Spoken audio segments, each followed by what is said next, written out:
Salam alaikum, bonjour à tous et à toutes. Pourquoi les musulmans n'évoluent plus ou n'évoluent pas, peu importe, au choix?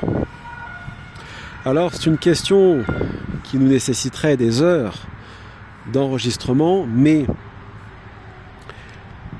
sans nier les persécutions que subissent parfois les musulmans et les musulmanes en Europe et en Occident, il faut quand même faire remarquer aussi qu'il serait peut-être temps pour certains d'entre nous de balayer un peu devant sa porte et d'évoluer. Il y a des comportements qui mettent à mal ce que certains appellent le vivre ensemble et en rigolent. Moi, ça ne me fait pas rire, parce que le vivre ensemble, c'est une réalité, non pas en France, mais dans tous les pays du monde entier. Or, quand on impose une religion, un mode de vie à des gens qui n'ont pas l'habitude, ça crée des clashs, des conflits, et de surcroît, si en plus cette version de cette religion est particulièrement agressive. Alors, il ne s'agit pas de se faire petit, non, puisque ça voudrait dire en gros que tout va bien dans nos interprétations, et qu'on peut continuer, et le jour où on sera majoritaire, on va pouvoir se lâcher. C'est pas du tout ce que je dis. Moi je dis très clairement, oui, il y a un problème avec beaucoup d'interprétations de l'islam qui sont néfastes, qui sont mauvaises, qui sont violentes, qui sont agressives, qui sont sectaires, et qui donnent une image lamentable de cette religion, de ce din qu'est l'islam. Si on considère que l'islam c'est le haqq, la vérité, eh bien nous la représentons très mal, cette vérité. Aujourd'hui, les islamophobes rigolent, y compris même des conversions des musulmans. Genre, vous convertissez que des cassos, c'est ça qu'ils nous disent. Vous convertissez que des rappeurs, des joueurs de foot et des pauvres filles complètement perdues. Bon, c'est très méchant, mais dans le fond, il y a un peu de vrai. Il y a un peu de vrai, pourquoi? Parce que, il y a 100 ans, on amenait dans l'islam des René Guénon, des Philippe Grenier, et ainsi de suite. C'est-à-dire des Français de souche, des penseurs, des francs-macs chevronnés, etc., etc. Étienne Diné, peintre en Algérie, et ainsi de suite. Là, on attire... Mais après, l'époque est médiocre, donc il faut se mettre au niveau de la médiocrité ambiante. On attire des gens médiocres, malheureusement. Après, le but, c'est d'attirer tout le monde. Si on considère que l'islam, c'est la vérité, que Dieu est unique, et que le but du message de l'islam, c'est d'amener toute la planète à l'islam, Inch'Allah, on ne pourra jamais faire un tri. Je veux dire, il ne s'agit pas de trier sur les intentions de ceux qui viennent dans l'islam, peu importe. En tout cas, à un moment donné, je ne dis pas que parce qu'on va changer d'interprétation, et encore une fois, pas pour faire plaisir, mais parce que c'est vital. D'abord, pour renouveler l'intelligence, la pensée musulmane, l'ijtihad, l'effort d'interprétation, et aussi parce que nos interprétations vieilles du Moyen-Âge, comme je le dis souvent, qui sont périmées, moyenâgeuses, caverneuses et ainsi de suite, elles sont pas seulement périmées, elles sont fausses. Elles sont fausses. J'ai pas le temps de les citer ici, là je parle de façon globale, mais elles sont erronées. Par conséquent, il ne s'agit pas de changer pour faire plaisir à nos voisins. Vous remarquerez que les Français acceptent beaucoup de choses, quand même. Or, dans certains pays, certains peuples n'auraient pas accepté le quart de ce qu'ils subissent. Regardez certaines villes de France, genre Marseille. C'est une catastrophe, à tous les niveaux, tant d'un point de vue de la pseudo-réussite de l'immigration, ou de son échec, et ensuite, par rapport à la question de l'islam, sa manifestation dans les mosquées.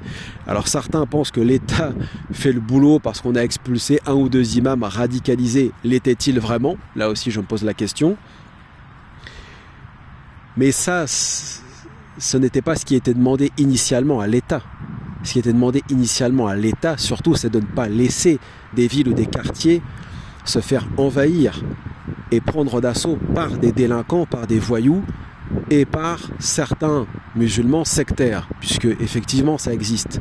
On pourra toujours considérer que ce discours est un discours de droit tardé, de harki, etc. Quand on a 25 ans, qu'on vit confortablement à la campagne planquée, effectivement, tout va bien. Quand ce genre de situation va déraper et va arriver chez vous à la campagne, et que vous aurez 40 ou 45 ans, que vous serez père de famille, là vous direz effectivement il y a quand même un problème avec l'immigration. Pas toute l'immigration, mais une partie de l'immigration. Et effectivement il y a un problème avec certains musulmans et certaines interprétations de l'islam. À un moment donné, il faut être crédible les frères et les sœurs.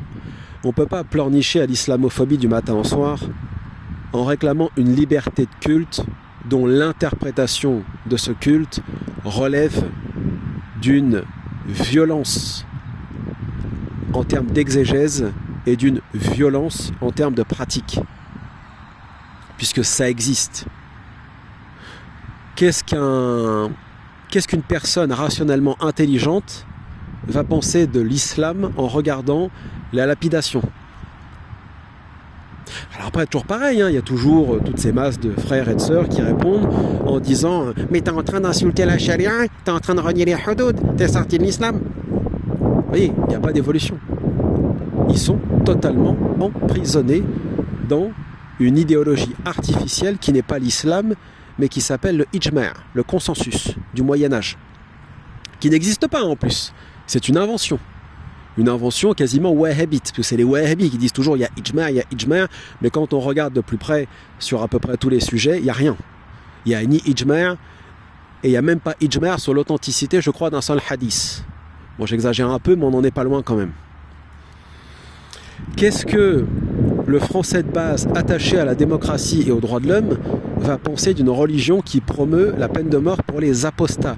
Mais alors le plus drôle, c'est quand carrément des imams, ou des musulmans même, essaient d'expliquer cela, en disant non mais en fait l'apostat c'est pas ce que vous croyez, c'est rien que le fait de commencer à expliquer, en validant bien évidemment, c'est déjà de la folie furieuse. Les Français, majoritairement, ne sont pas nationalistes ou d'extrême droite. Ils sont attachés à la démocratie, aux droits de l'homme. D'une certaine façon, à la laïcité aussi, puisqu'ils ne veulent pas de guerre de religion dans leur pays. Et sont attachés à des valeurs un peu libérales. On peut critiquer tout cela en partie si on veut, ou même totalement, on fait ce qu'on veut. Mais force est de constater qu'on convertira personne avec un islam du Moyen-Âge, à part des cassos peut-être. Des paumés. Force est de constater que cette religion n'évoluera pas en Occident et qu'on sera toujours les derniers et qu'on sera toujours suspecté d'eux parce que nos interprétations. Je le répète, il ne s'agit pas d'évoluer pour faire plaisir. Moi, je n'ai pas changé d'avis par rapport à la liberté de culte intégrale et à la liberté d'expression intégrale, mais malgré tout, il faut non pas partir du principe que les libertés individuelles, c'est bien, que ça veut dire que nos interprétations, du coup, sont valables. Puisqu'on peut faire comme les Américains, dire on est libre de faire ce qu'on veut. Donc si les Américains, pas musulmans, nous aiment pas en tant que musulmans américains, on s'en fout, c'est très bien, nos prêches sont radicaux, notre pratique est violente, on a le droit, c'est dans la Constitution.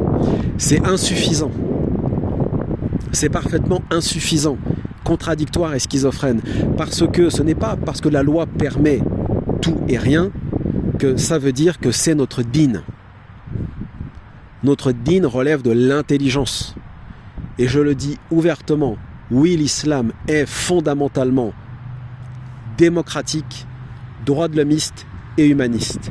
Encore faut-il bien lire le Coran et bien comprendre ce din avec les bons ulama dans l'esprit des musulmans, un bon cheikh des masses musulmanes, pardon, je fasse pas d'amalgame, c'est soit le barbu wahhabi ultralittéraliste, suiveur d'une école jusqu'au bout des ongles, obsédé par son ijma' et sa bigoterie, soit c'est Chalroumi. Ils ne connaissent rien d'autre. Ils n'ont jamais entendu parler de Mohamed Assad, Rashni Rida, Mohamed Abdou, Jamal ad-Din al-Afghani, et ainsi de suite, et ainsi de suite. Ils pensent que ce sont des francs-maçons, parce qu'il y a aussi des guignols sur Internet, y compris même des soi-disant modérés, qui leur ont mis ça dans la tête. Que tous ceux qui, de près ou de loin, ont appelé à la réforme de l'islam, dans sa compréhension, parce qu'on ne va pas réformer le Coran, les textes, c'est les textes, mais la compréhension, elle ferme. Aussi longtemps que certains prônent cela, ce sont des traîtres. Très bien, restez dans votre Moyen-Âge et votre tiers-monde. Restez victime des islamophobes, continuez à vous faire insulter de ton prophète, c'est un pédophile et ainsi de suite, parce que les musulmans ne veulent pas en démordre et considèrent que oui, Aïcha avait bien, radiyallahu anha, 9 ans, il y a un hadith qui n'est même pas un hadith, c'est même pas une parole du prophète, c'est même pas une parole de Aïcha, c'est une parole d'un certain Hisham d'après son père, donc il faut l'accepter, parce que remettre en cause Al-Bukhari, c'est remettre en cause le livre le plus important de l'islam après le Coran. Voilà, pas d'évolution, fanatisme, terminé. C'est tout, c'est aussi simple que ça. Donc, faut pas venir pleurer après. Pas d'évolution, pas de réforme, faut pas venir pleurer. Les islamophobes, c'est facile pour eux. Eux, ils se prennent même plus la tête. Ils lisent nos hadiths. Enfin, nos hadiths. Les hadiths. Ils les lisent, ils les transmettent. Et ils ont largement de quoi faire avec. Que ce soit les hadiths sur les crimes d'apostasie, les hadiths sur la lapidation, les hadiths quasiment pédophiles, et ainsi de suite. Ils ont tout ce qu'il leur faut. On pourra toujours me répondre que je suis de mauvaise foi, et ainsi de suite. La réalité, c'est que, en termes de guerre idéologique, psychologique et spirituelle, nous avons perdu. Non pas parce que nous sommes nuls, mais un peu quand même, mais parce que notre logiciel est complètement périmé, obsolète, nul et non avenu. Sur ce, que Dieu vous bénisse. Barakallahu fikum. Assalamu alaikum wa rahmatullah. Et bonne soirée à tous et à toutes.